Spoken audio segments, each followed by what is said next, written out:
At least 29 countries raise alarm about atrocities in Sudan's el-Obeid. UN and allies warn of grave rights violations in North Kordofan, urge maximum pressure on RSF and SAF to not harm civilians. An international coalition of countries has warned at the United Nations Human Rights Council that Sudan's paramilitary rapid support forces, RSF, could imminently escalate an assault on the central city of el-Obeid.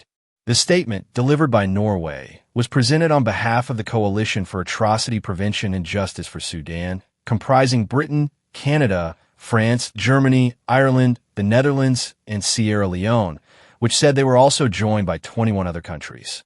We are gravely alarmed by the urgent risks of atrocities and deliberate killings in Sudan, the statement warned on Thursday, adding that some 500,000 civilians are at risk of falling victim to large-scale atrocities. El-Obeid is one of Sudan's largest cities and the capital of North Kordofan state, the scene of the heaviest fighting in recent months of a war that has displaced nearly 14 million people, triggered rounds of ethnic bloodshed, and spread famine and disease. The coalition of countries urged all states to apply maximum pressure on the RSF and its foes, the Sudanese Armed Forces, SAF, to prevent atrocities and protect civilians. It also reiterated the need for unhindered humanitarian access. 10 consecutive days of drone strikes have killed at least 50 civilians across el-Obeid and North Kordofan and have caused significant damage to civilian infrastructure, the statement continued. Widespread credible reports of ethnically targeted violence, including sexual and gender-based violence, are deplorable, it added. After more than 3 years of war in Sudan, the Sudanese army has control of central and eastern regions, while the RSF has solidified its control of Darfur in the west. The two sides are fighting over the vast Kordofan region that lies between, which is crucial to agriculture. In October, the RSF took over El Fasher, a large city in the Darfur region. The famine-stricken city, once home to some 1 million people, had been under siege for 18 months before the final RSF offensive, which began on October 25th. The UN High Commissioner for Human Rights Volker Turk also issued a stark warning that an imminent offensive risked potential violations of international law and warned that people living in el-Obeid had already been suffering siege-like conditions for more than 18 months. We have seen this playbook before. We cannot allow the repeat of the preventable atrocities we documented in Al Fasher and Zamzam IDP camp in North Darfur last year, Turk said in a statement on Thursday. Let this be a stark warning to the world about an impending human rights disaster and worsening humanitarian situation. The states with influence have the duty to exercise it now to stop this madness in its tracks, he added. The U.S. and rights groups have accused the RSF of committing genocide against in West Darfur during the conflict, in an extension of long-running violence stemming from disputes over land. The RSF has denied responsibility for ethnically charged killings and has said those responsible for abuses will be held to account. The people of Sudan need peace. Urgent measures must be taken to protect civilians and prevent further atrocities, including sexual violence, as well as further displacement and civilian suffering, Turk urged.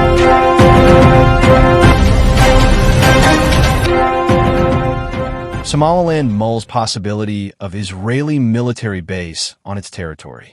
Somaliland is open to the prospect of Israel establishing a military base on its territory days after the breakaway region's president visited Israel. The breakaway state of Somaliland said it is open to the possibility of Israel establishing a military base on its territory days after its president Abdirahman Mohammed Abdullahi arrived in Israel.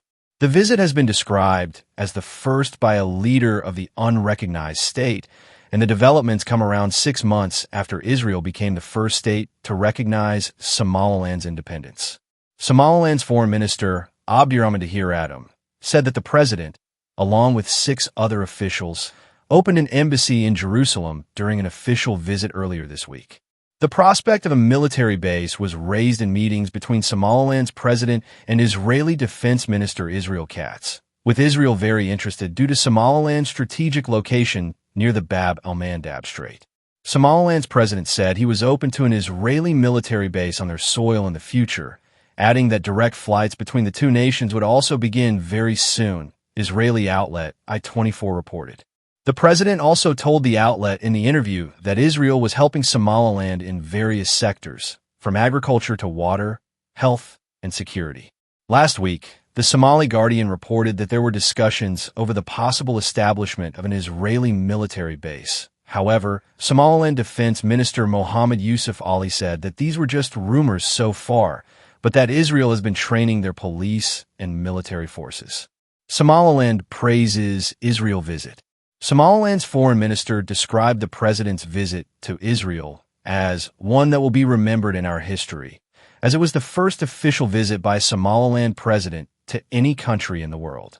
Israel was the first country to recognize us after Somaliland gained the independence that was stolen from it. Israel also hosted our president here on his first official visit, and Israel is the first country in the world to establish diplomatic relations with us, he continued. He also went on to defend the opening of the embassy in Jerusalem, adding that the two countries are ready now to cooperate in various fields of mutual interest. This is just the beginning, and we will continue to enhance relations and cooperation in every area, he added, noting there are no limits to the cooperation and that it could span economic, security, or political interests. Israeli Prime Minister said there was a deep spiritual bond between our peoples during the meeting with Somaliland's president. This comes after Katz said earlier this month that Tel Aviv had secretly been cooperating for years with Somaliland, and that the two had a long-standing friendship based on common interests. Israeli Foreign Minister Gideon Sa'ar has also made an official visit to Somaliland's capital, Hargeisa, this year. Tel Aviv has long seen the region as a strategic geopolitical and security advantage point in the Horn of Africa, particularly as it overlooks the Gulf of Aden. Somaliland broke away from Somalia and has enjoyed relative stability since 1991. Somalia has rejected Israel's recognition of the territory, labeling it a deliberate attack on its sovereignty.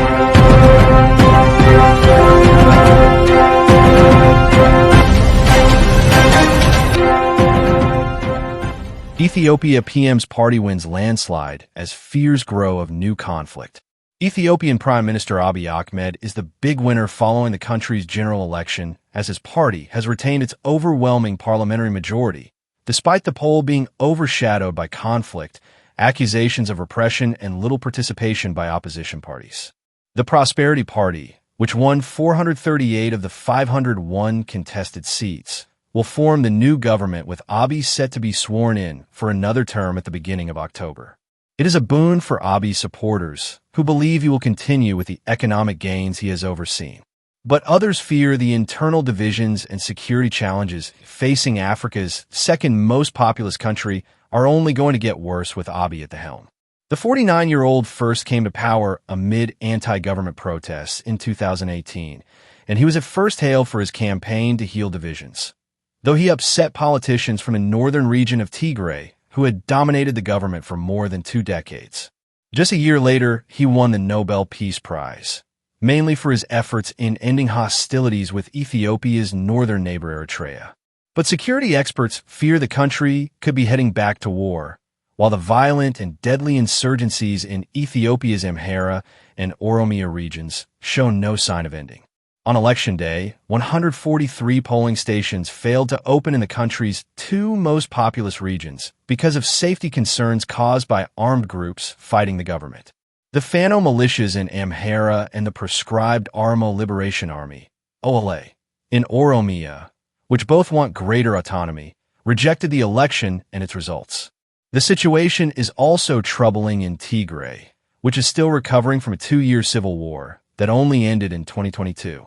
The region and its 6 million inhabitants, comprising 38 constituencies, were completely excluded from the poll amid rising fears that fighting could break out once more. Tigray borders Eritrea, and during the war, its troops were allied with Ethiopian government forces. They were accused of widespread atrocities against Tigrayan civilians, which were denied. But since the conflict ended, relations between Addis Ababa and Asmara have sharply deteriorated. Eritrea, with its 1,350 kilometers, 840-mile coastline, accuses landlocked Ethiopia of having imperial ambitions. Over the last 3 years, Abiy has repeatedly spoken of his country's need to regain access to a Red Sea port, which it lost when Eritrea became independent in 1993.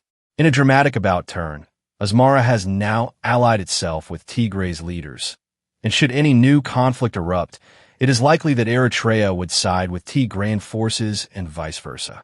Addis Ababa has also been accused of involvement in the civil war in Sudan, which borders both Ethiopia and Eritrea. Multiple reports have alleged that Addis Ababa has supported one of Sudan's warring factions, the Rapid Support Forces, RSF, although Ethiopia has repeatedly denied this.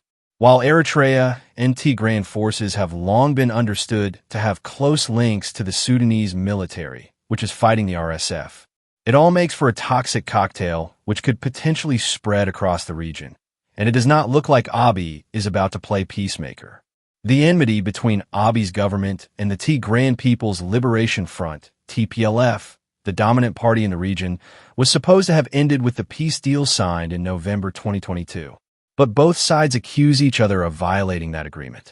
The conflict was one of the most deadly this century, with the African Union's mediator estimating some 600,000 people had died as the fighting drove the region to the precipice of famine. The government was accused of blocking food aid to the region, an allegation it denied. The risks are real and are driven by both sides, Cameron Hudson, an Africa analyst who once worked for the U.S. State Department, told the BBC. Just before the election, the TPLF restored its pre-war administration, disbanding an interim one appointed by Prime Minister Abiy. The Tigrayans bear responsibility for the growing tensions, and they've been making moves and statements that suggest that they are preparing for a renewal of fighting, said Hudson. There are reports that the TPLF is forcibly recruiting young men to join its forces. Shewit Wadasi, a member of Salsi Wayane, an opposition political party operating in Tigray, told the BBC, "People in Tigray are worried as many youths are being recruited to join the military." A young man in the town of Adwa told BBC Tigrinya how armed men in civilian clothes had gone to his home and told us that they were detaining us to join the armed struggle. The local authorities have denied there is any forced recruitment. The youths are simply getting training to defend themselves, said Tesfaye Abadi, head of security in northwestern Tigray. However, Hudson says these actions by the TPLF have also been driven by Abiy, who has moved away from the agreement and made threatening moves towards the Tigrayans. The European Union recently issued a warning and called for an immediate de-escalation in northern Ethiopia. The U.S., a key driver behind the 2022 peace deal, this week announced targeted visa restrictions on hardline members of the TPLF and their immediate family members. It did not name them, but said they were individuals who were responsible for or complicit in undermining resolution to the crisis in the Tigray region. Magnus Taylor, a Horn of Africa analyst at the International Crisis Group think tank, does not believe there will be an immediate return to war. But he says the continuing low-level tension is a dangerous scenario. With this very polarized, poisonous regional politics in which Addis Ababa believes that TPLF is siding with Ethiopia's enemies, there is more chance it might escalate into a regional conflict centered on Tigray, he told the BBC. For Shewit, the opposition politician in Tigray, the problem is that each side is stubborn and neither is willing to address their differences through negotiations. I believe they are waiting for the perfect timing to assert power, and this could lead to fighting. According to Hudson, the coming months could decide Ethiopia's future. I think there's a legitimate concern that many of us have that Abiy uses his consolidation of political power to once and for all end or address the conflict and in Tigray. Thank you for staying with us. Don't forget to like, share, and subscribe to Ethio-Eritrea Index channel.